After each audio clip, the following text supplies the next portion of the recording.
আমার স্নেহের ছাত্রছাত্রীরা, আজকের আমাদের পড়াশোনার বিষয়বস্তু হল ক্লাস 10-এর ইউনিট 3 জীবনের প্রবাহমানতা, আর ক্লাস 12-এর ইউনিট 1-এর জীবের জনন।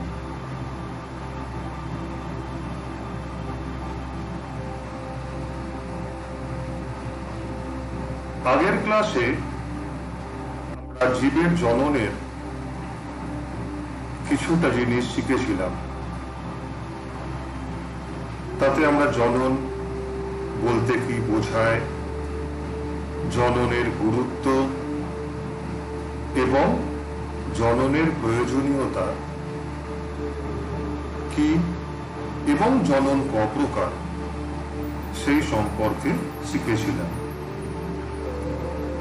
জননের প্রকারভেদে আমরা দেখেছিলাম যে জনন 4 প্রকার ভাবে বিভিন্ন জীবের মধ্যে ঘটে। জননের 4টে প্রকার হল: 1 নম্বর অযৌন জনন, 2 নম্বর যৌন জনন, 3 নম্বর উদ্ভিদের অঙ্গজ জনন এবং 4 নম্বর অপুংজনী বা পার্থেনোজেনেসিস। আজকের ক্লাসে আমরা এই 4 রকম জননের মধ্যে অযৌন জনন সম্পর্কে কিছুটা জানব।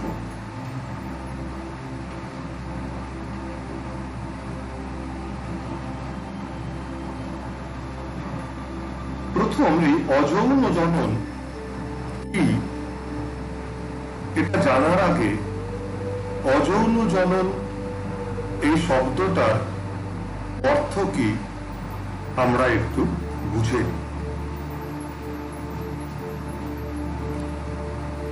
উন্নত উদ্ভিদ প্রাণী, সেখানে স্ত্রী আর পুরুষের মধ্যে লিঙ্গভেদ আছে, কিন্তু একটা জিনিস তোমরা নিশ্চয়ই খেয়াল করেছ যে উদ্ভিদ হোক বা প্রাণী, স্ত্রী এবং পুরুষে অধিকাংশ দৈহিক বৈশিষ্ট্যই মোটামুটি এক।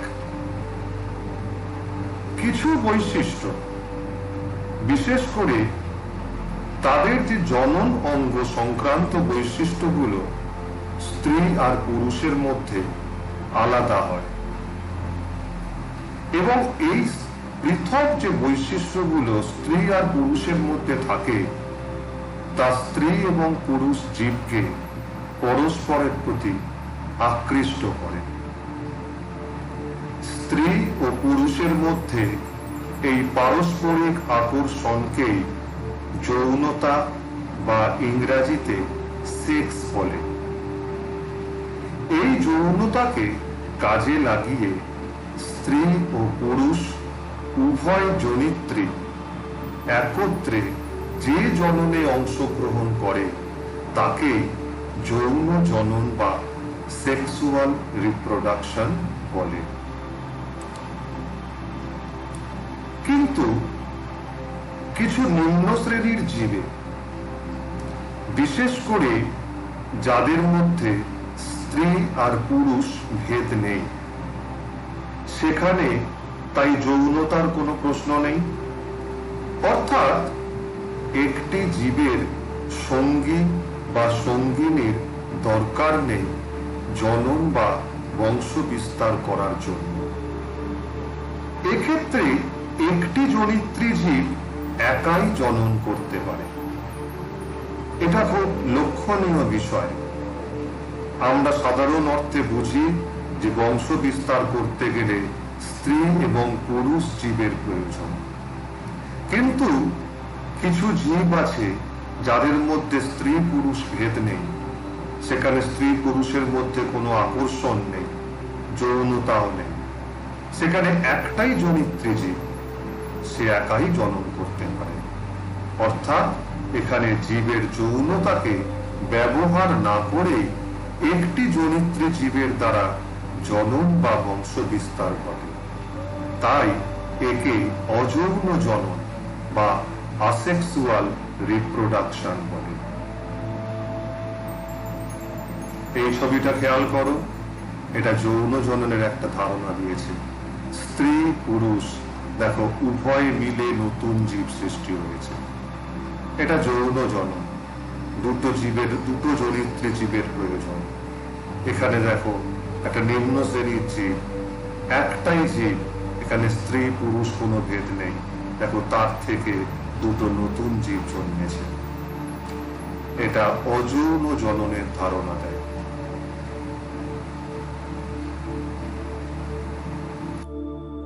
অযৌন জনন কাকে বলে এবার সেটা আমরা জানি।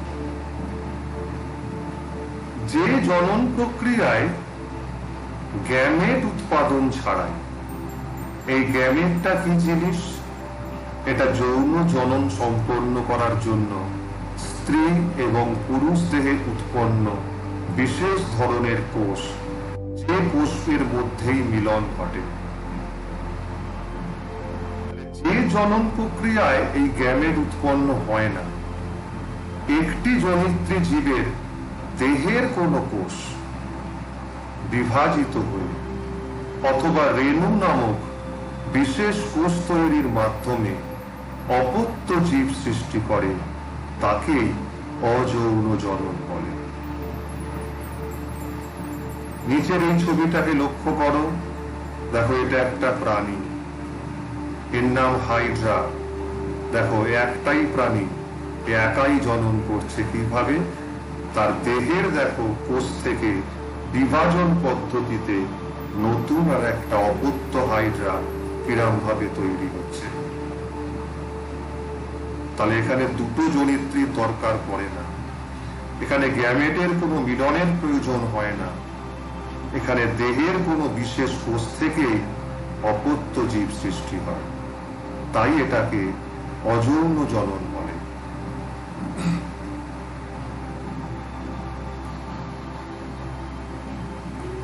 এবার আমরা জানব অযৌন জননের কিছু বৈশিষ্ট্য সম্পর্কে।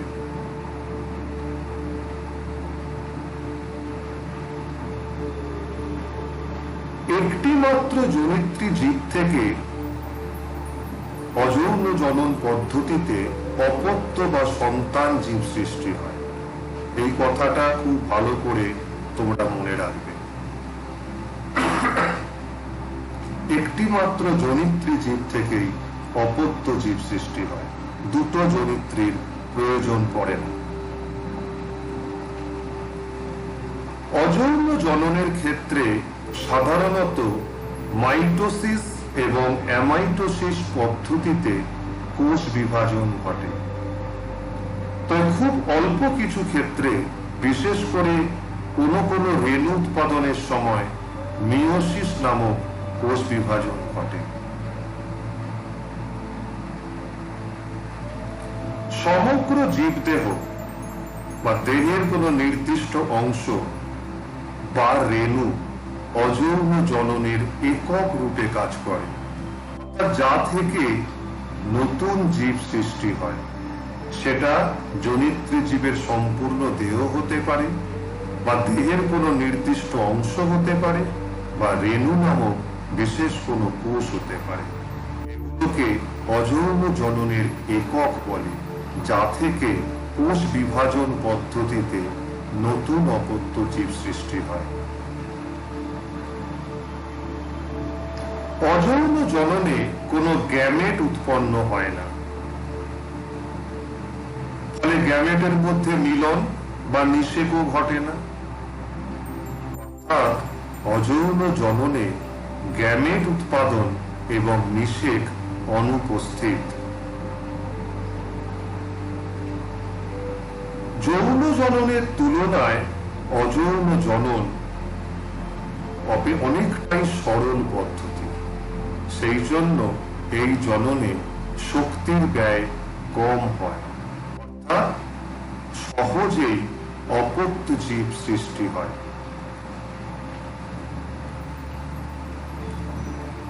একটি জনিত্রী জীব থেকে অল্প সময়ের মধ্যে অধিক সংখ্যক অপত্য জীব সৃষ্টি হয়। তার ফলে সহজেই প্রকৃতিতে কোনো নির্দিষ্ট প্রজাতির অস্তিত্ব রক্ষা পায়।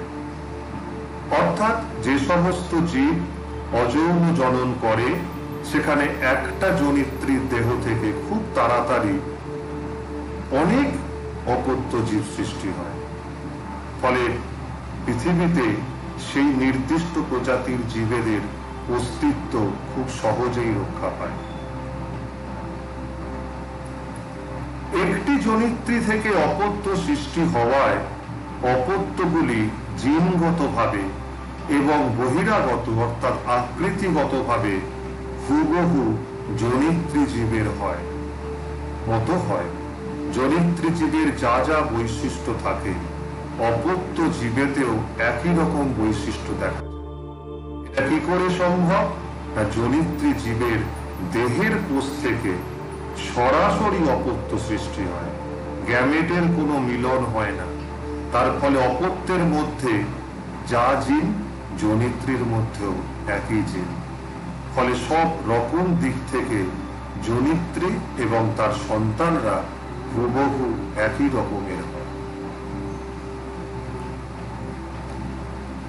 অযৌন জননে অপত্য জীবে জিনগত বৈচিত্র্য না থাকায় অভিব্যক্তিতে মানে নতুন প্রজাতির সৃষ্টিতে এই জননের কোনো ভূমিকা নেই।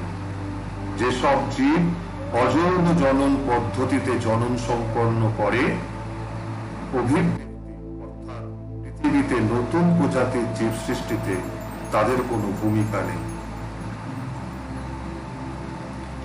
অযৌন জননকারী জীবে জনুক্রম দেখা যায় না। জনুক্রম তোমাদের শিখিয়েছি যে জীবের দেহে ডিপ্লয়েড, হ্যাপ্লয়েড ক্রোমোজোম সংখ্যা থাকে। যারা অযৌন জনন সম্পন্ন করে তাদের দেহের কোষে যে ক্রোমোজোম সংখ্যা থাকে, ডিপ্লয়েড থাকলে ডিপ্লয়েড, হ্যাপ্লয়েড থাকলে হ্যাপ্লয়েড, জীবনচক্র সম্পূর্ণ হলেও সেই ক্রোমোজোম সংখ্যার কোনো পরিবর্তন হয় না।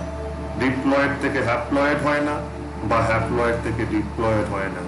যেটা থাকে সম্পূর্ণ জীবন চক্রে সেটাই দেখা যায়, অর্থাৎ জনুক্রম দেখা যায় না। অযৌন জননকারী জীবে প্রকরণ দেখা যায় না, ভেদ দেখা যায় না। এই যে বললাম জনিত্রী জীব আর অপত্য জীব সব রকম দিক থেকে একই রকম হয়, জিনগত দিক থেকেও এবং আকৃতিগত দিক থেকে। তাদের মধ্যে যে ভেদ সৃষ্টি না হওয়ায় প্রকৃতির কোনো হঠাৎ পরিবর্তনের বিরুদ্ধে লড়াই করে টিকে থাকার ক্ষমতা এদের কম। ফলে অযৌন জননকারী জীবেরা প্রতিকূল পরিবেশের মধ্যে পড়লে তাদের বিলুপ্ত হয়ে যাওয়ার একটা সম্ভাবনা থেকে যায়। তাহলে এইগুলো গেল অযৌন জননের বৈশিষ্ট্য। এবার আমরা শিখব অযৌন জনন কত প্রকার, অর্থাৎ পৃথিবীতে যেসব উদ্ভিদ, প্রাণী বা জীবাণু অযৌন জনন পদ্ধতিতে বংশ বিস্তার করে সেই অযৌন জনন সকলের মধ্যে একরকম ভাবে ঘটে না, বিভিন্ন ভাবে ঘটে। সেটাই অযৌন জননের প্রকারভেদ। আমরা দেখি তাহলে অযৌন জনন কত প্রকার।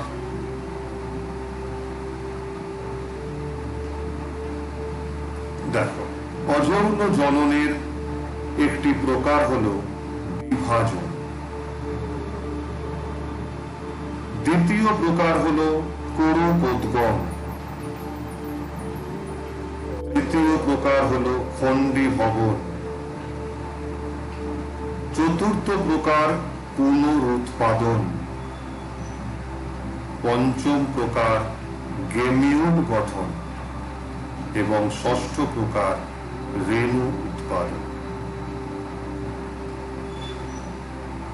মোটামুটি এই 6 রকম পদ্ধতিতে অযৌন জনন সম্পন্ন হয়। বিভাজনের দ্বারা যে অযৌন জনন হয় সেটা আবার বিভিন্ন প্রকার। 1 নম্বর দ্বিবিভাজন, 2 নম্বর বহু বিভাজন এবং 3 নম্বর প্লাজমোটমি। বিভাজন আবার 3 প্রকার দেখতে পেলাম আমরা। এক হচ্ছে দ্বিবিভাজন, 2 নম্বর বহু বিভাজন এবং 3 নম্বর প্লাজমোটমি। অযৌন জনন সম্পন্নকারী জীবেরা এই বিভিন্ন প্রকারে তাদের বংশ বিস্তার করে। এই প্রকারগুলোর মধ্যে আজকের ক্লাসে আমরা শিখব বিভাজন পদ্ধতি সম্পর্কে এবং পরোপোদ্গম পদ্ধতি সম্পর্কে। বিভাজনের দ্বারা অযৌন জনন। বিভাজনের ইংরাজি হলো ফিশন। এই বিভাজন সমস্ত রকম অযৌন জনন প্রক্রিয়ার মধ্যে সরলতম।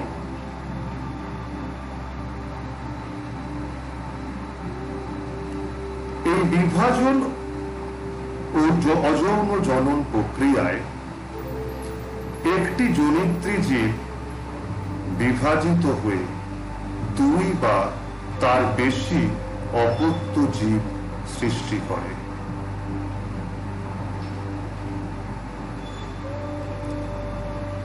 বিভাজন ঘটার সময় কোষের বিভাজন মাইটোসিস বা অ্যামাইটোসিস পদ্ধতিতে ঘটে।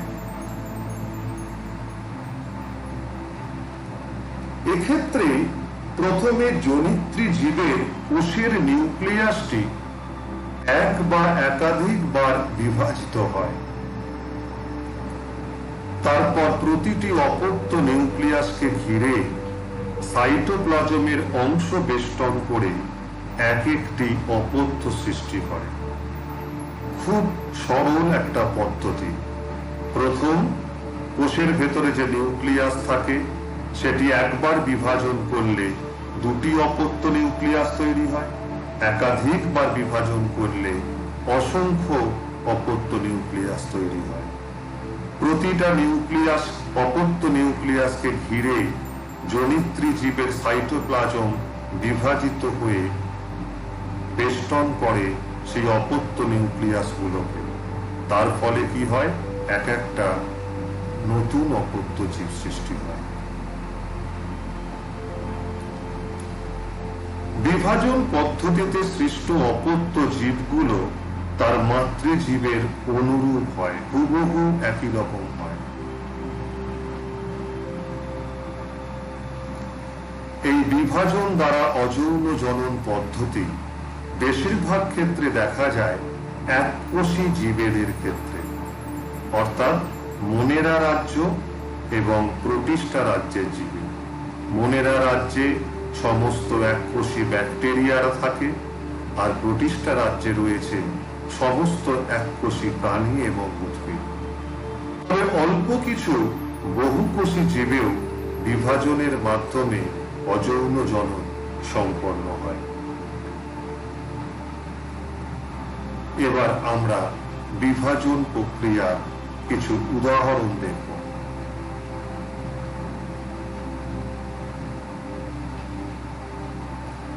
দ্বিবিভাজন।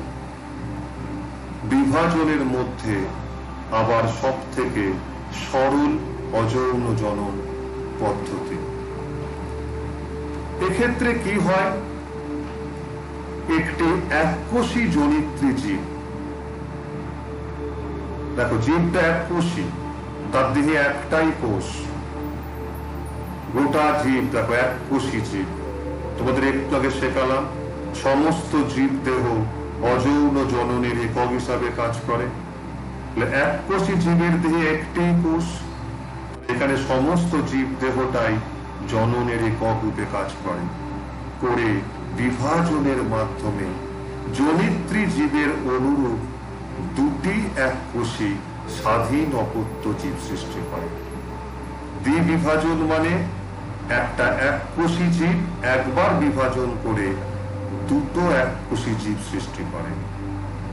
একটা এককোষী জীব থেকে দুটি এককোষী জীব সৃষ্টি হয় বলে এটাকে দ্বিবিভাজন বলে।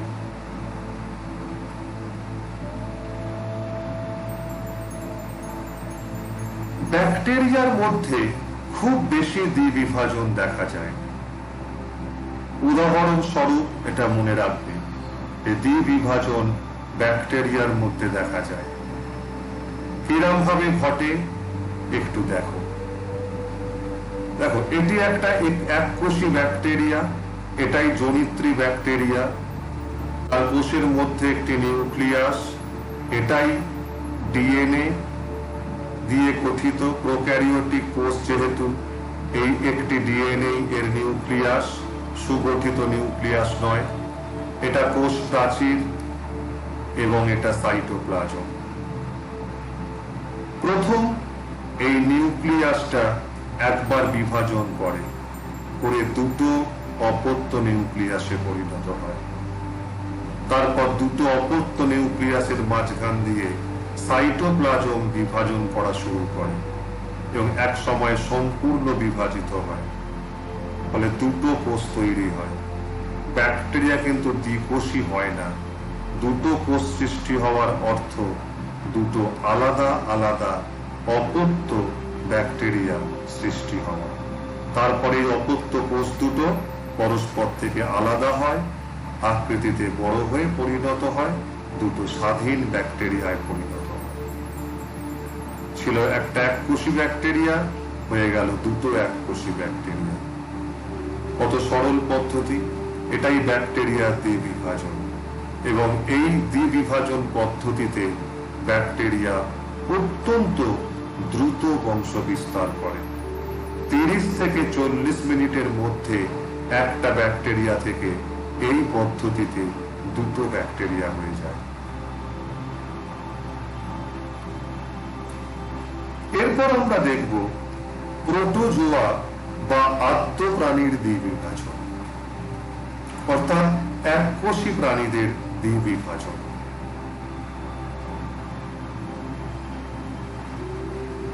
কোষ বিভাজনের তল অনুসারে, অর্থাৎ এই আদ্য প্রাণীর দেহের কোষ কোন তলে বিভাজিত হয়, যে কোনো তলে, অনুপ্রস্থ ভাবে, অনুদৈর্ঘ্য ভাবে, তির্যক ভাবে ইত্যাদি হতে পারে।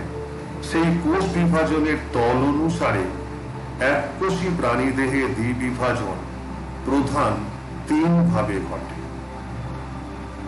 সরল দ্বিবিভাজন, অনুদৈর্ঘ্য দ্বিবিভাজন এবং অনুপ্রস্থ দ্বিবিভাজন। সরল দ্বিবিভাজন, আদ্য প্রাণী এককোষী প্রাণীদের সরল দ্বিবিভাজন। কোষ বিভাজনের তল অনুসারে এটি এক প্রকারের দ্বিবিভাজন। কোথায় দেখা যায় এই সরল দ্বিবিভাজন? অ্যামিবা নামক এককোষী প্রাণীতে। অ্যামিবা এইরকম এককোষী আণুবীক্ষণিক প্রাণী। তার কোষের চারপাশের কোষ পর্দা এইভাবে বিস্তারিত হয়ে ঘনপথ সৃষ্টি করে। কোষের মধ্যে একটি নিউক্লিয়াস থাকে, সাইটোপ্লাজম থাকে। প্রথম অ্যামিবা তার এই ঘনপথগুলোকে গুটিয়ে নেয়। তারপর জনিত্রী অ্যামিবার নিউক্লিয়াসটি একবার মাত্র বিভাজন করে, করলে যায় একই কোষের মধ্যে, একই জনিত্রী অ্যামিবার মধ্যে দুটি অপত্য নিউক্লিয়াস সৃষ্টি হয়। তারপর দুটি অপত্য নিউক্লিয়াসের মাঝখান দিয়ে তার সাইটোপ্লাজমটি যে কোনো তলে বিভাজন করে। তখন দেখো কেমন দেখতে লাগছে জনিত্রী অ্যামিবাটাকে, অনেকটা ডাম্বেলের মতো। দুদিক থেকে এরকম খাঁজ গঠন করে, করতে করতে খাঁজটা গভীর হয়, মাঝখানটা প্রায় সরু হয়ে যায়। এটা সাইটোপ্লাজমের বিভাজন। তারপরে এক সময় এই জায়গাটা পুরো বিচ্ছিন্ন হয়ে যায়, গেলে দুটো অপত্য অ্যামিবা সৃষ্টি হয়। ছিল একটা এককোষী অ্যামিবা, হয়ে গেল দুটো এককোষী অ্যামিবা। এটাকে বলা হয় সরল দ্বিবিভাজন, কারণ এক্ষেত্রে কোষের সাইটোপ্লাজম যে কোনো তলে বিভাজন করে। এই তলেও করতে পারে, এই তলেও করতে পারে, এই তলেও করতে পারে, যে কোনো তলে বিভাজন করে এইভাবে দুটো অপত্য অ্যামিবার সৃষ্টি হয়। এই ভিডিওটি লক্ষ্য করো, এই পদ্ধতিটা খুব সহজে বুঝতে পারবে কিভাবে একটি অ্যামিবা দ্বিবিভাজন করে।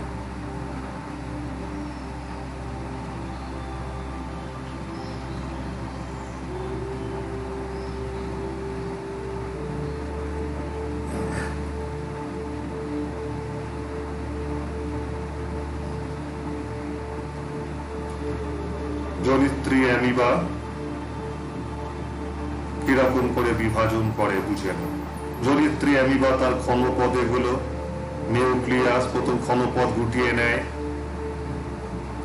নিউক্লিয়াসের বিভাজন ঘটে, বিভাজন ঘটছে, দুটো অপত্য নিউক্লিয়াস হয়ে গেল। এবার সাইটোপ্লাজমটা দুদিক থেকে খাঁজ গঠন করে গোটা কোষটা ডাম্বেলের মতো আকার ধারণ করে। এক সময় সাইটোপ্লাজমটা পুরোপুরি বিভাজিত হয়, দুটো অপত্য অ্যামিবার সৃষ্টি হয়, আবার তাদের নতুন করে ক্ষণপদ তৈরি হয়, আবার সেই অ্যামিবারা আবার একই পদ্ধতিতে আবার দ্বিবিভাজন করে, আবার দুটো অ্যামিবা তৈরি হয়। এইভাবে একটি অ্যামিবা থেকে দুটি, দুটি থেকে চারটি, চারটি থেকে আটটি খুব দ্রুত বংশ বিস্তার করা যায়।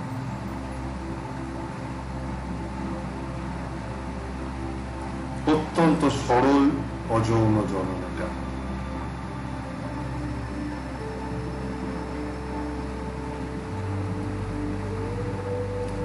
এরপর আমরা আদ্যপানির দ্বিবিভাজনের মধ্যে পড়ব অনুদৈর্ঘ্য দ্বিবিভাজন।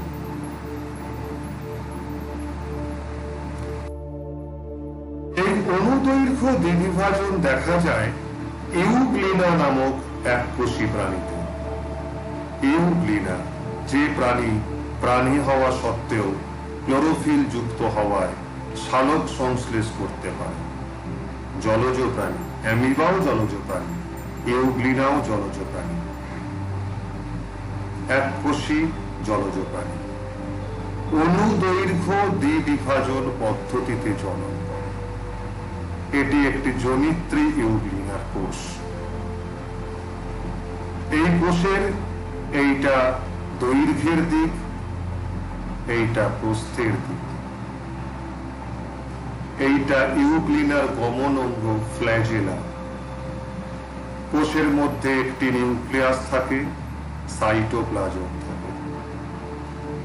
এই জনিত্রী কোষটি এই তলে বিভাজন করে, অর্থাৎ কোষের দৈর্ঘ্য বরাবর তলে বিভাজন করে। এই তলে এদিকে এদিকে ভাগ হয়ে যায়, তাই এটাকে অনুদৈর্ঘ্য দ্বিবিভাজন বলে। কিভাবে ঘটে এই দ্বিবিভাজন?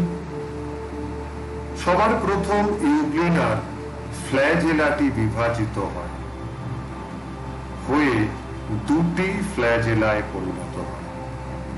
তো একটি জনিত্রী কোষ, তার দুটি ফ্ল্যাজেলা হয়ে যায়। তারপর ঘটে এই নিউক্লিয়াসের বিভাজন। এই যে নিউক্লিয়াস বিভাজিত হচ্ছে, নিউক্লিয়াস বিভাজন করে দুটো অপত্য নিউক্লিয়াসে পরিণত হয়। তারপরে কোষটি অনুদৈর্ঘ্যে বিভাজন হয়। এই যে অনুদৈর্ঘ্যে বিভাজন করছে, ঘটে দুটো নতুন কোষ সৃষ্টি হয় এইভাবে। ফলে দুটি নতুন ইউগ্লিনা তৈরি হয় বা সৃষ্টি হয় বা জন্মায়। ছিল একটি জনিত্রী ইউগ্লিনা, তার থেকে হয়ে গেল হুবহু দুটো অপত্য ইউগ্লিনা। এরা আবার এর মতো বড় হবে, একইভাবে বিভাজন করে তারা আবার দুটো দুটো করে অপত্য সৃষ্টি করে।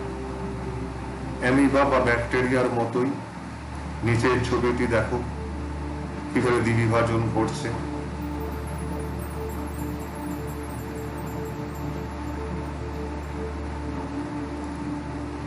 কোষের এটা অনুদৈর্ঘ্যের দিক, দেখো সেই তলে বিভাজনটা ঘটছে। এটা হতে হতে হতে হতে এক সময় সম্পূর্ণ বিভাজন ঘটে এরকম দুটো ইউগ্লিনায় পরিণত হবে। এটা নিউক্লিয়াস, বিভাজন হয়েছে, এই যে ভেঙে যাচ্ছে ভেঙে যাচ্ছে, তারপর গোটা কোষটা মাঝখান দিয়ে দুভাগ হয়ে যাবে।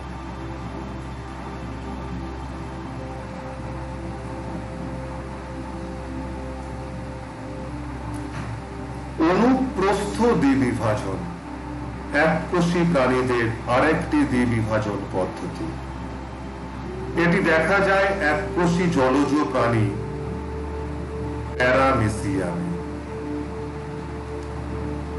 প্যারামেসিয়ামের কোষ এই ধরনের দেখতে, অনেকটা জুতোর শোলের মতো। এর একটি বিশেষ বৈশিষ্ট্য আছে, এটি দ্বিগ নিউক্লিয়াস যুক্ত হয়। একটা কোষের মধ্যে দুটো নিউক্লিয়াস, এই একটা এই একটা। একটা বড় নিউক্লিয়াস যাকে ম্যাক্রো নিউক্লিয়াস বলে, অপরটি ছোট নিউক্লিয়াস তাকে মাইক্রো নিউক্লিয়াস বলে। এই দুটি নিউক্লিয়াস দুরকম পদ্ধতিতে বিভাজিত হয়। বড় নিউক্লিয়াসের বিভাজন ঘটে অ্যামাইটোসিস পদ্ধতিতে, সব থেকে অনুন্নত যে বিভাজন পদ্ধতি। আর ছোট নিউক্লিয়াসটি বিভাজিত হয় মাইটোসিস পদ্ধতিতে। বড় নিউক্লিয়াস থেকে দুটো নিউক্লিয়াস তৈরি হয়, ছোট থেকেও দুটো নিউক্লিয়াস তৈরি হয়। বড় থেকে দুটো নিউক্লিয়াস, ছোট থেকে দুটো নিউক্লিয়াস, একই জনিত্রী কোষের মধ্যে। নিউক্লিয়াস বিভাজন হয়ে যাওয়ার পর জনিত্রী কোষের সাইটোপ্লাজম এই তলে বিভাজিত হয়। কোষের দৈর্ঘ্যের দিক, কোষের প্রস্থের দিক, তাহলে বিভাজনটা ঘটে প্রস্থের দিকে, তাই একে বলা হয় অনুপ্রস্থ দ্বিবিভাজন। অনুপ্রস্থে বিভাজন ঘটে এইভাবে। ক্রমশ খাঁজটি বড় হয় এবং এক সময় এইভাবে দুটো নতুন স্বাধীন অপত্য প্যারামেসিয়ামে পরিণত হয়। ছিল একটা প্যারামেসিয়াম, হয়ে যায় দুটো প্যারামেসিয়াম।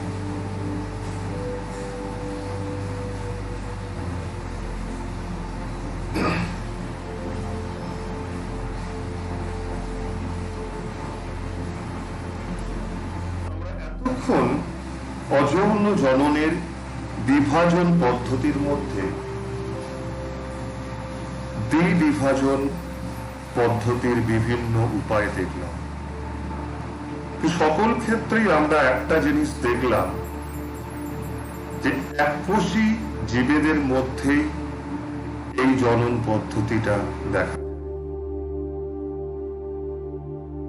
যে সমস্ত জীবেরা বিভাজন পদ্ধতিতে জনন করে বলা হয় সেই জীবেদের মৃত্যু নেই, তারা অমর। দ্বিবিভাজন সম্পন্নকারী এককোষী জীবেরা অমর। কেন তাদের মৃত্যু নেই? কেন? আর কারণ ব্যাকটেরিয়াই হোক, অ্যামিবা হোক, ইউগ্লিনা হোক, প্যারামেসিয়াম হোক বা আরো অনেক এককোষী প্রাণী আছে যারা দ্বিবিভাজন সম্পন্ন করে। সেক্ষেত্রে কি হয়, একটা জনিত্রী কোষ এ জীবিত থাকাকালীন বিভাজিত হয়ে দুটো আলাদা আলাদা কোষে পরিণত হয়। তখন এরা আবার দুটো নতুন প্রাণী হয়ে গেল। এই কোষটার কিন্তু আর কোনো অস্তিত্ব রইল না, কারণ এই কোষটা ভেঙে বিভাজিত হয়ে দুটো নতুন কোষে পরিণত হয়।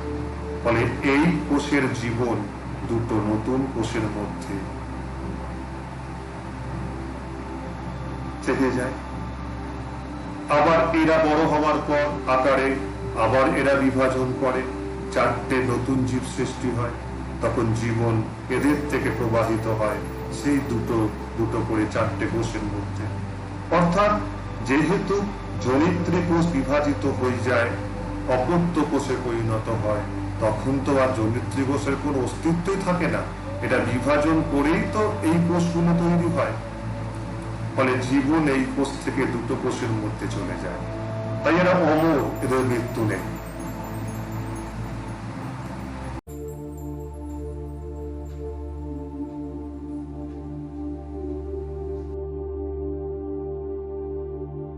এই বিভাজনের আমরা তিনটে পদ্ধতি দেখলাম: সরল দ্বিবিভাজন, অনুদৈর্ঘ্য দ্বিবিভাজন এবং অনুপ্রস্থ দ্বিবিভাজন। এই তিনটে ছাড়া দ্বিবিভাজন আর একভাবে ঘটে, সেটি হলো তির্যক দ্বিবিভাজন। এই ধরনের দ্বিবিভাজন দেখা যায় ডায়াটম জাতীয় এককোষী শৈবালে, যাদের ডাইনোফ্ল্যাজেলেট বলা হয়। তার একটি উদাহরণ হলো সেরাটিয়াম। এই ছবিটি একটি সেরাটিয়ামের। এটি একটি এককোষী ডায়াটম জাতীয় শৈবাল।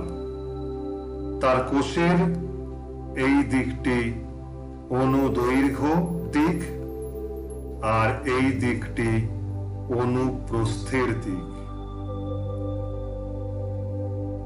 কিন্তু এই শৈবালের কোষ অনুদৈর্ঘ্যেও নয়, অনুপ্রস্থেও নয়, অন্য একটি তলে বিভাজিত হয়। এই লাইনটি খেয়াল করো, লাল রঙের। এই তলটি হলো তির্যক। তির্যক ভাবে দেখো এই কোষটি বিভাজিত হয়, হয়ে দুটি অপত্য সেরাটিয়াম সৃষ্টি হয়। এইভাবে তির্যক দ্বিবিভাজনের দ্বারা সেরাটিয়াম বা অন্যান্য ডাইনোফ্ল্যাজেলেট প্রজাতির এককোষী শৈবালরা বিভাজিত হয়ে অযৌন জনন সম্পন্ন করে।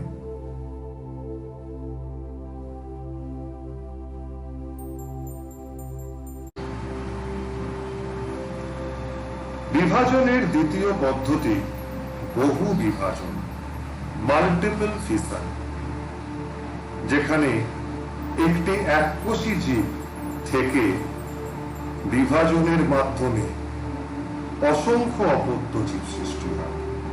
কিভাবে আমরা দেখি। তাহলে এই প্রক্রিয়ায় একটি এককোষী জীব দেহ অনেকবার বিভাজনের মাধ্যমে একাধিক সদৃশ, কার সদৃশ? জনিত্রের মতো সদৃশ একাধিক অপত্য জীব সৃষ্টি করে। তাই এটিকে বলা হয় বহু বিভাজন। একটা জনিত্রী মাতৃকোষ বিভাজিত হয়, একাধিক বা বিভাজিত হয়, একাধিক জনিত্রীর হুবহু এককোষী অপত্য জীব সৃষ্টি হয়। কিভাবে হয়? সাধারণত যখন এককোষী প্রাণীরা প্রতিকূল পরিবেশের মধ্যে বসবাস করে, তখনই তারা এই বহু বিভাজন পদ্ধতিকে অনুসরণ করে এর বংশ বিস্তার করে পরিবেশে টিকে থাকার জন্য।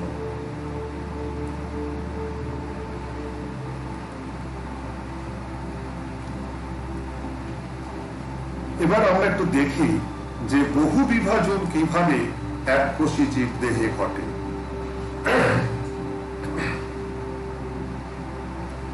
এইটি মনে করো একটি এককোষী জীব। কোষের মধ্যে একটি নিউক্লিয়াস, কোষের বাইরে কোষ পর্দা, সাইটোপ্লাজম। এক্ষেত্রে প্রথম নিউক্লিয়াস বিভাজন ঘটে, কিন্তু কিভাবে? প্রথম জনিত্রী এককোষী জীবটির এই যে নিউক্লিয়াস, ওটা একাধিকবার বিভাজন করে, একবার নয়, একাধিকবার বিভাজন করে একই জনিত্রী কোষের মধ্যে অনেকগুলি অপত্য নিউক্লিয়াস গঠন করে। এই ঘটনাটি ঘটে। ছিল একটি নিউক্লিয়াস, একই জনিত্রী কোষের মধ্যে ছোট ছোট অনেক অপত্য নিউক্লিয়াস গঠন করে। এইভাবে এই জনিত্রী নিউক্লিয়াসটা বারবার বিভাজন করে, তার ফলে অনেকগুলো অপত্য নিউক্লিয়াস একই জনিত্রী কোষের মধ্যে সৃষ্টি হয়। এরপর সাইটোপ্লাজমের একাধিকবার বিভাজন ঘটে এবং সাইটোপ্লাজমের প্রত্যেকটা অংশ এই একটি করে নিউক্লিয়াসের চারপাশে বেষ্টন করে যায়। এই যে সাইটোপ্লাজম, সেগুলো বিভাজন করে এবং প্রত্যেকটা সাইটোপ্লাজমের খণ্ড এক একটা নিউক্লিয়াসের চারপাশে বেষ্টন করে যায়। এর ফলে কি হয়? একটা জনিত্রীর মধ্যে অসংখ্য অপত্য সৃষ্টি হয়। তাই এটাকে বহু বিভাজন পদ্ধতি বলে। এরপর এক সময় জনিত্রী জীবের কোষ প্রাচীরটি ভেঙে যায় এবং অপত্যগুলি প্রকৃতির মধ্যে মুক্ত হয়। এরা আবার প্রত্যেকে অনুকূল পরিবেশে বৃদ্ধি পেয়ে এইরকম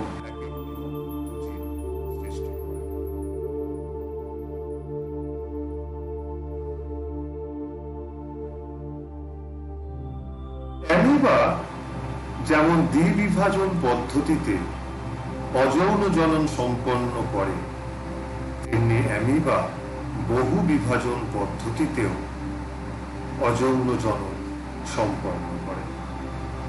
কিভাবে করে? কখন করে? সাধারণত প্রতিকূল পরিবেশে অ্যামিবা যখন অবস্থান করে। প্রতিকূল পরিবেশ বলতে জলজ প্রাণী, জল যদি কমে যায়, শুষ্ক পরিবেশ তার কাছে প্রতিকূল। এই এককোষী জীবেদের এই প্রতিকূল অবস্থাকে মোকাবিলা করে টিকে থাকার একটা অসীম ক্ষমতা আছে। সেটা যেমন ব্যাকটেরিয়ার মধ্যেও দেখা যায়, আবার বিভিন্ন এককোষী উদ্ভিদ প্রাণীর মধ্যেও দেখা যায়।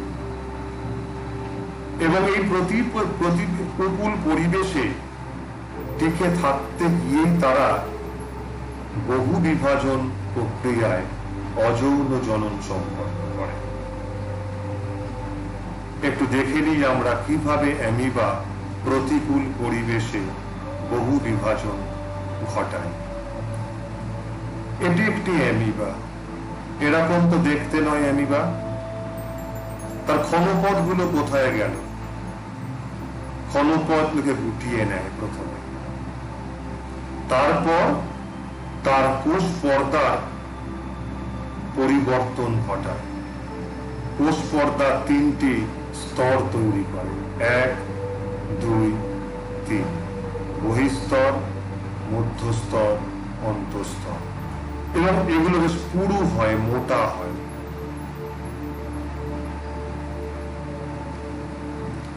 এইরকম পুরু প্রাচীর বিশিষ্ট, ত্রিস্তরীয় প্রাচীর বিশিষ্ট অ্যামিবার কোষকে বলা হয় সিস্ট। সিস্ট বলা হয়। এই সিস্ট গঠন অনেক সময় ব্যাকটেরিয়াতেও দেখা যায় বা আরো বিভিন্ন এককোষী প্রাণীতে দেখা যায়। খুব মোটা শক্ত এই প্রাচীর হয় বাইরে, ত্রিস্তরীয় প্রাচীর, যার ভিতরে সাইটোপ্লাজম আর নিউক্লিয়াসটা রয়ে যায়। এই মোটা কোষ প্রাচীর তৈরি করে নিয়ে তারা প্রতিকূল পরিবেশকে মোকাবিলা করে। তখন এই অ্যামিবাকে সিস্ট বলা হয়। সেই জন্য এই বহু বিভাজন পদ্ধতিকে এনসিস্টমেন্ট পদ্ধতি বলে। অর্থাৎ সিস্টের মধ্যে বংশ বিস্তার করে বলে একে এনসিসমেন্ট পদ্ধতি বলে। এক্ষেত্রে প্রথম কি হয়? তোমরা একটু আগে যে নিয়মগুলো দেখলে, প্রথম জনিত্রীর নিউক্লিয়াসটি একাধিকবার বিভাজন করে অসংখ্য অপত্য নিউক্লিয়াসে পরিণত হয়। অ্যামিবার ক্ষেত্রে 200 বা তারও বেশি অপত্য নিউক্লিয়াস গঠিত হয়। তারপর তার সাইটোপ্লাজমও ছোট ছোট খণ্ডে বিভাজিত হয়। তারপর প্রতিটা সাইটোপ্লাজম খণ্ড এক একটা অপত্য নিউক্লিয়াসের চারপাশে বেষ্টন করে। তখন এই এক একটি ছোট ছোট অংশকে বলা হয় সিউডোপোডিওস্পোর, সিউডোপোডিওস্পোর বা অ্যামিবিউলি বলে। অ্যামিবার অসংখ্য বাচ্চা এগুলো, সিস্টের মধ্যে এরা সৃষ্টি হয় এইভাবে। তখন এগুলোকে বলা হয় অ্যামিবিউলি বা সিউডোপোডিওস্পোর। তারপর যখন অনুকূল পরিবেশ আসে, সিস্টের কোষ প্রাচীর এইভাবে নষ্ট হয়ে যায়, বিদীর্ণ হয়, ফেটে যায়। তখন ছোট ছোট অ্যামিবিউলি গুলি পরিবেশে মুক্ত হয়। প্রত্যেকটা অ্যামিবিউলি আকারে বড় হয়, অনুপদ সৃষ্টি হয় এবং তারা এক একটা স্বাধীন অ্যামিবায় পরিণত হয়। এটা অনেক অ্যামিবা, যতগুলো দেখছে অ্যামিবিউলি, প্রতিটা থেকে এইভাবে একটা করে ঘনপদ যুক্ত অ্যামিবা সৃষ্টি হয়ে যায়।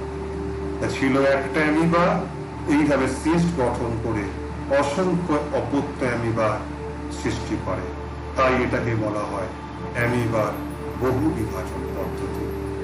আর সিস্ট গঠন করে এই বহু বিভাজন ঘটে বলে একে এনসিস্টমেন্ট পদ্ধতিও বলা হয়।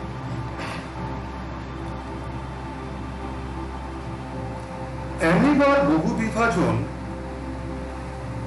আরেকটি পদ্ধতিতে ঘটে। এটা সিস্ট গঠন ছাড়া অনুকূল পরিবেশেও ঘটতে পারে বহু বিভাজন।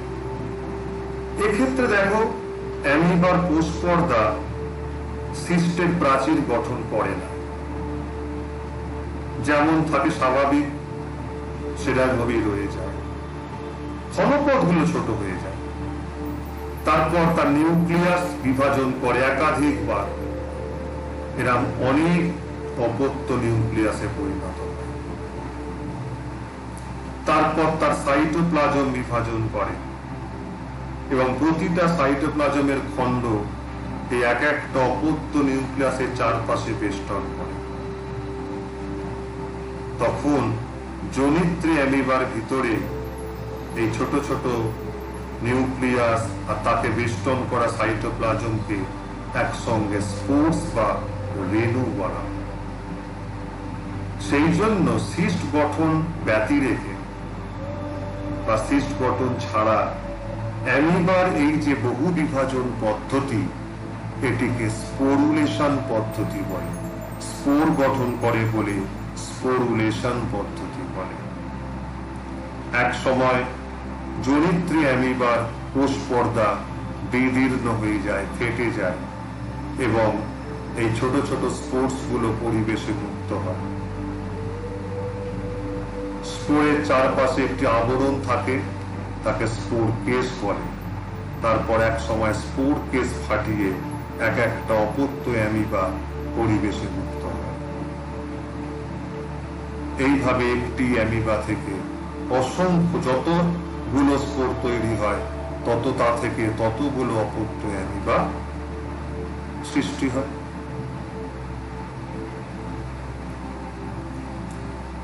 বহু বিভাজন পদ্ধতি দেখা যায় আরেকটি প্রাণীতে, প্লাজমোডিয়াম।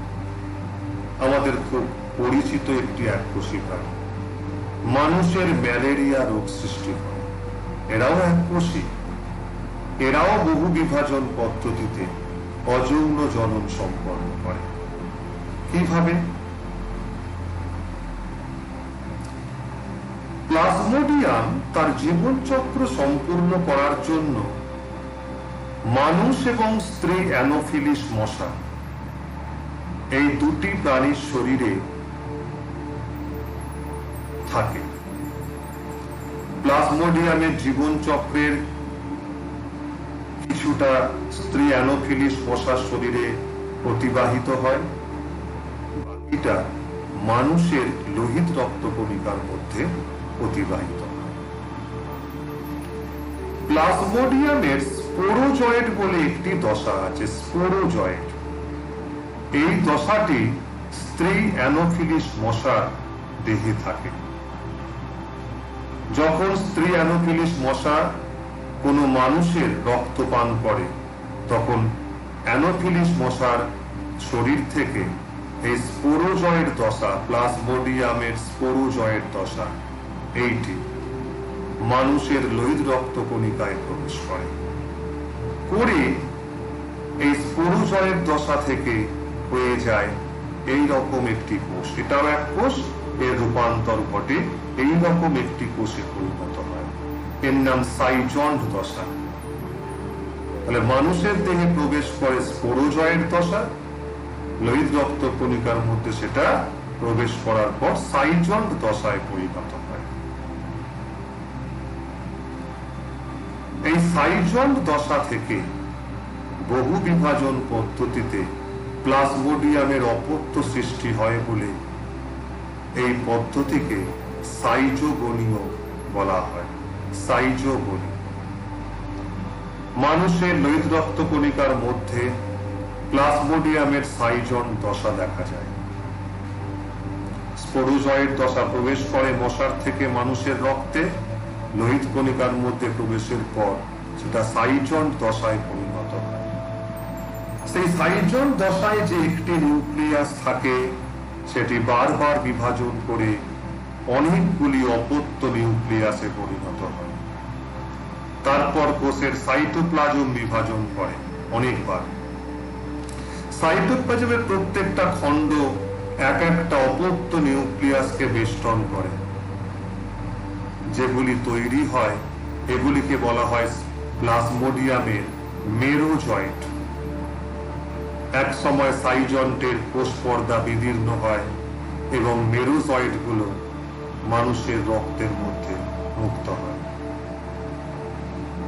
যদি স্ত্রী অ্যানোফিলিস মশা মানুষের রক্ত পান করে, মেরোজয়েট দশা তখন মানুষের শরীর থেকে পৌঁছে যায় স্ত্রী অ্যানোফিলিস দশার শরীরে এবং সেখানে স্পোরোজয়েট দশায় পরিণত হয়, যে দশা আবার মানুষের শরীরে প্রবেশ করে মশার রক্তপানের সময়। এইভাবে প্লাজমোডিয়াম জীবনচক্র সম্পূর্ণ করে। এইভাবে একটি প্লাজমোডিয়াম থেকে বিভাজনের মাধ্যমে একসঙ্গে অনেক প্লাজমোডিয়াম সৃষ্টি হয়। তাই এটা প্লাজমোডিয়ামের বহু বিভাজন, অযৌন জনন প্রক্রিয়া।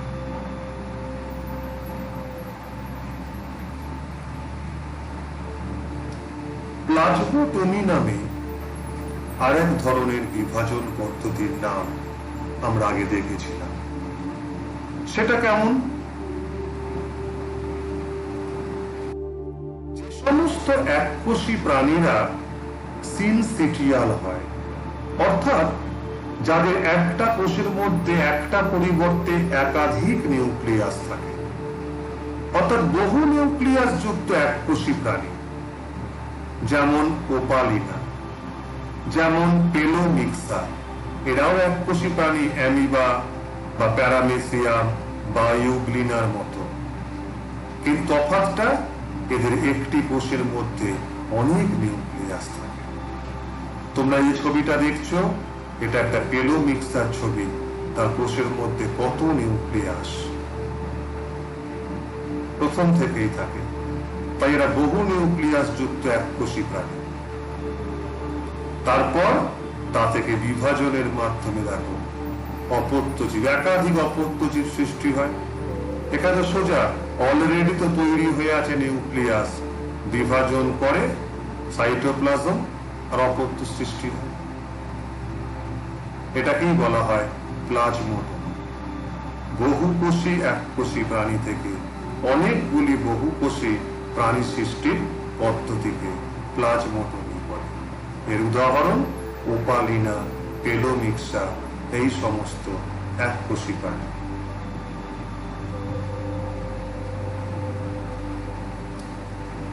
বিভাজন পদ্ধতি আমাদের শেখা হলো। এবার আমরা অযৌন জননের দ্বিতীয় পদ্ধতি সম্পর্কে শিখব। এটাও খুব ইন্টারেস্টিং। এটাকে বলা হয় পুরোপোদ্গম বা বার্ডিং বলা হয়। BUD bird. বার্ড মানে হলো পুরক বা কুড়ি। কুড়ি বা পুরকের উদ্গম ঘটে, সৃষ্টি হয়, তাই পুরোপোদ্গম বলে।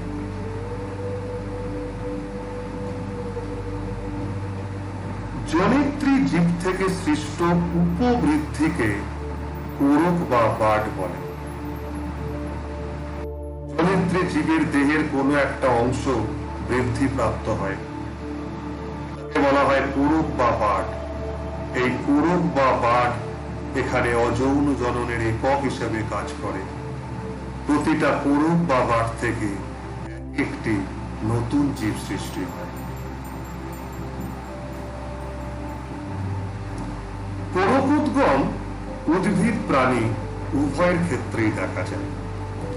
উদ্ভিদের মধ্যে দেখা যায় এককোষী ছত্রাক জাতীয় উদ্ভিদ ইস্টের কোষে। ইস্ট পুরোপোদ্গম পদ্ধতিতে অযৌন জনন সম্পন্ন করে অত্যন্ত দ্রুত বংশ বিস্তার করে। কিরকম ভাবে? এইটি একটি জনিত্রী ইস্ট, এককোষী। কোষের কোষ প্রাচীর, একটি নিউক্লিয়াস, সাইটোপ্লাজম। প্রথম কোষ প্রাচীরের কোনো একটি অংশ এরম টিউমারের মতো ফুলে ওঠে, উপবৃদ্ধি সৃষ্টি করে। এটাই হলো পুরক বা বার্ড। তারপর নিউক্লিয়াসের কিছুটা অংশ বিভাজিত হয়।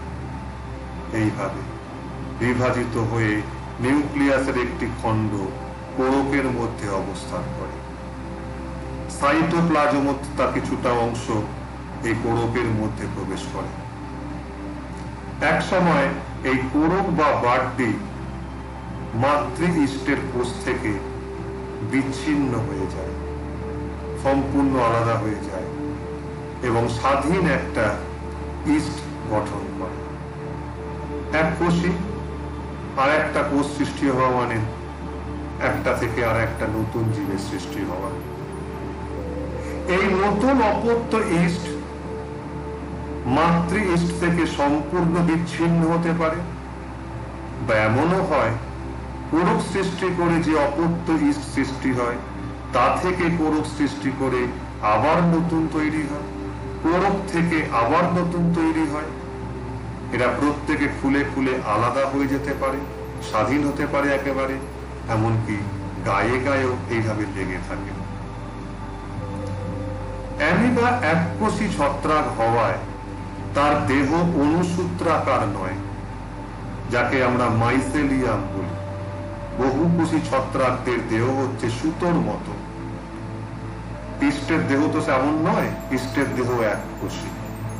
কিন্তু এইভাবে বারংবার যদি কোরক সৃষ্টি করে, জনিত্রী থেকে কোরক সৃষ্টি করে অপত্য ইস্ট, এই অপত্য থেকে আবার কোরক সৃষ্টি করে আবার অপত্য, কোরক থেকে কোরক সৃষ্টি করে আবার অপত্য, যে অপত্য হয় তা থেকে কোরক সৃষ্টি করে আবার, এবং যদি গায়ে গায়ে লেগে থাকে বহুকোষী ছত্রাকের অনুসূত্র বা মাইসেলিয়ামের মতো একটি বিশেষ আকার গঠন করে। তাই এটাকে বলা হয় সিউডো মাইসোলিয়াম, অপ্রকৃত মাইসেলিয়াম, ছদ্ম মাইসেলিয়াম। এটা প্রকৃত মাইসেলিয়াম নয়। ইস্টের কখনো মাইসেলিয়াম সৃষ্টি হয় না, ওরকম দেখতে হয়। যদি বার্ড বা কুড়িগুলো আলাদা হয়ে যেত তাহলে কিন্তু হতো না। লেগেও থাকে, আলাদাও হতে পারে। গায়ে গায়ে লেগে থাকে কোরকের পর কোরক, তাহলে সেই অবস্থাটাকে আমরা বলি সিউডো মাইসেলিয়াম। আর ইস্ট এইভাবে কোরকোদ্গম পদ্ধতি যখন বংশ বিস্তার করে, এই যে একটি কোষ থেকে কোরক তৈরি করে আরেকটি নতুন কোষ সৃষ্টি হয় এইভাবে, তখন ইস্ট কোষটাকে দেখতে লাগে একটি এককোষী প্রাণীর মতো, যার নাম টরুলা হিস্টোলাইটিকা। টরুলা হিস্টোলাইটিকা এই এককোষী প্রাণীর মতো দেখতে হয় যখন ইস্ট কোরক গঠন করে। সেই জন্য ইস্টের এই কোরক গঠন করে অযৌন জনন সম্পন্ন করা দশাটিকে বলা হয় তরুলা স্টেজ, তরুলা দশা। তাই ইস্টের কোরকোদ্গম পদ্ধতিকে তরুলেশনও বলা হয়। তরুলা নামক এককোষী প্রাণী অনেকটি এইরকম দেখতে, অনেকটা। সেই জন্য যখন ইস্ট কোরকোদ্গম ঘটায় এই অবস্থাটাকে বলা হয় তরুলেশন। ঠিক আছে, বাংলায় বলি আমরা ইস্টের কোরকোদ্গম, বা ইংলিশে বলা হয় বার্ডিং অফ ইস্ট। এই ভিডিওটি দেখো কি অপূর্বভাবে ইস্ট থেকে কোরকোদ্গম পদ্ধতিতে অজন্ম জনন সম্পন্ন হয়। দেখো, খেয়াল করলে জনিত্রী ইস্ট, তা থেকে একটা কোরক সৃষ্টি হয়ে গেল, বড় হচ্ছে। খেয়াল করো, ছিল একটা ইস্ট, তবে কোরক বেরিয়ে আর একটা হয়ে গেল, তো বড় হচ্ছে আস্তে আস্তে, জনিত্রী সমান হয়ে গেল। এ বিচ্ছিন্ন হতে পারে, এর গায়ে লেগেও থাকতে পারে। দেখো এখানেও দেখো কোরক সৃষ্টি হচ্ছে, এইটাতেও কোরক হচ্ছে। এখানে অসংখ্য ইস্ট আছে, ফোকাস করা হয়েছে এইগুলোর উপরে। পরিষ্কার দেখতে পেলে দেখো একটা কোষ থেকে কোরক দিয়ে তৈরি হচ্ছে। ইস্ট এইভাবে অত্যন্ত দ্রুত বংশ বিস্তার করে। এখানে খেয়াল করো, অনেক দেখা যাচ্ছে। এই যে এক একটি জনিত্রী, তার নিউক্লিয়াস দেখো কোরক সৃষ্টি করছে, কিছুটা অংশ দেখো নিউক্লিয়াসে চলে এসছে, সাইটোপ্লাজম চলে এসছে, এরকম বাড়ছে দেখো আস্তে আস্তে কোরক গুলো। সব জায়গায় দেখতে পাচ্ছ, এইগুলো ইস্টের কোরকোদ্গম, অত্যন্ত দ্রুত বংশ বিস্তার করে। এই যে সিউডোমাইসেলিয়াম, ইস্ট, জনিত্রী ইস্ট, তাতে কোরক সৃষ্টি হয়েছে, আলাদা হয়নি, গায়ে লেগে আছে, তা থেকে আবার কোরক, এ চলতেই থাকে। ছদ্ম অনুসূত্র সিউডোমাইসেলিয়াম, প্রকৃত নয়। আর দিস ইজ তরুলা স্টেজ। কোরকোদ্গম একটি বহুকোষী প্রাণীতেও দেখা যায়, যার নাম হাইড্রা।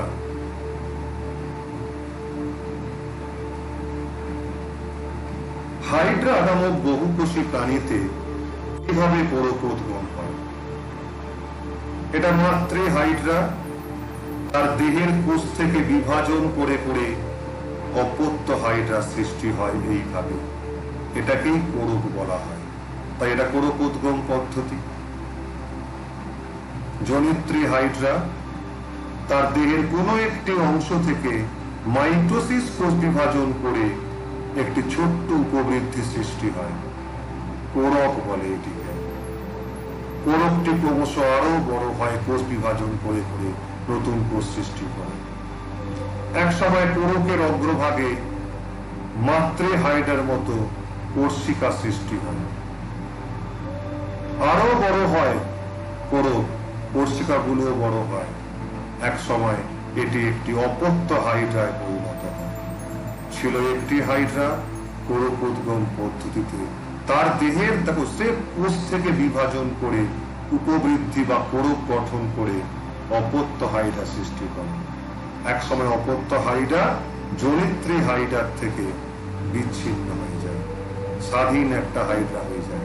এই আবার বড় হয়, আবার একই পদ্ধতিতে বংশ বিস্তার করে। তোমাদের পরীক্ষায় প্রশ্ন দেয় কোন উদ্ভিদ এবং কোন প্রাণীতে কোরকোদ্গম দেখা যায়। উদ্ভিদের ক্ষেত্রে বলবে ইস্ট নামক এককোষী ছত্রাক, আর প্রাণীর ক্ষেত্রে বলবে হাইড্রা নামক বহুকোষী প্রাণী।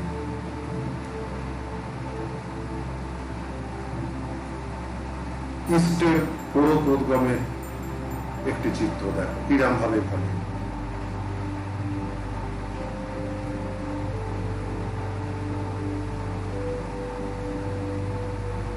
গাঢ় সৃষ্টি হলো, আস্তে আস্তে বড় হয়, কোর্সিকা গঠন করে, নতুন একটা হাইড্রা হয়ে গেল।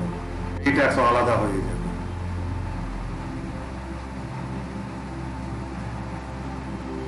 প্রথম থেকে উপবৃদ্ধি তৈরি হচ্ছে কোরক, বড় হয় কোরক, তাতেও কোর্সিকা সৃষ্টি হয়, আরো বড় হয়, অপত্য হাইড্রায় পরিণত হয়। মাতৃ হাড় থেকে বিচ্ছিন্ন হয়, নতুন একটি স্বাধীন হাইড্রা। তারপর সে আয়তনে বড় হয়, সে নিজে আবার বংশ বিস্তার করে। এইভাবে হাইড্রা কোরকোদ্গম পদ্ধতিতে বংশ বিস্তার করে।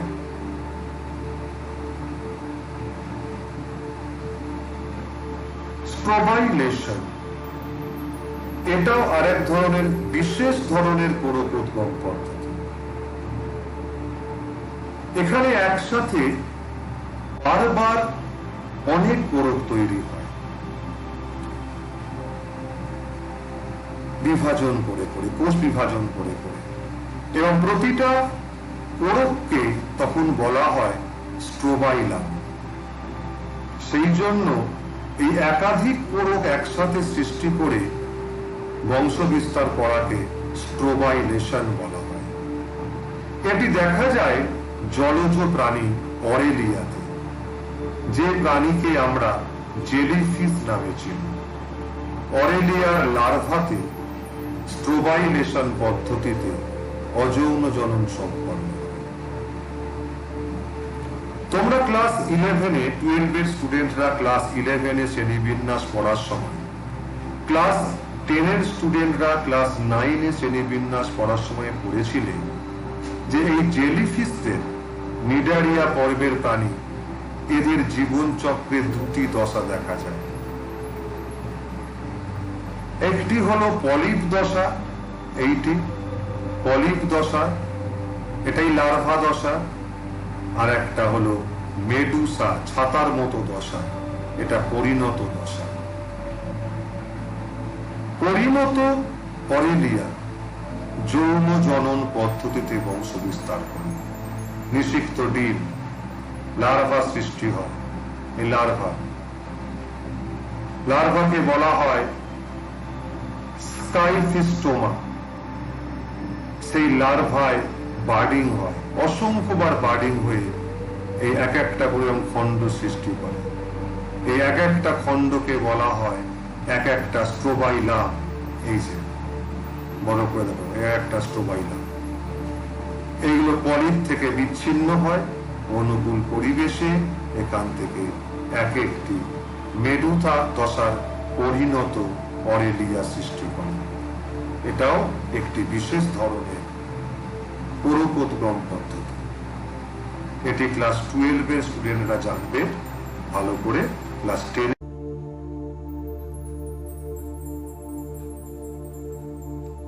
তাহলে আজকের ক্লাসে আমরা অযৌন জননের দুটো পদ্ধতি সম্পর্কে শিখলেন। একটি হলো বিভাজনের দ্বারা, আর একটি কোরকোদ্গমের দ্বারা। পরবর্তী ক্লাসে তোমরা শিখবে অযৌন জননের বাকি পদ্ধতিগুলি সম্পর্কে, যেমন খণ্ডীভবন, পুনরুৎপাদন, গেমিউল গঠন এবং রেণু উৎপাদন সম্পর্কে।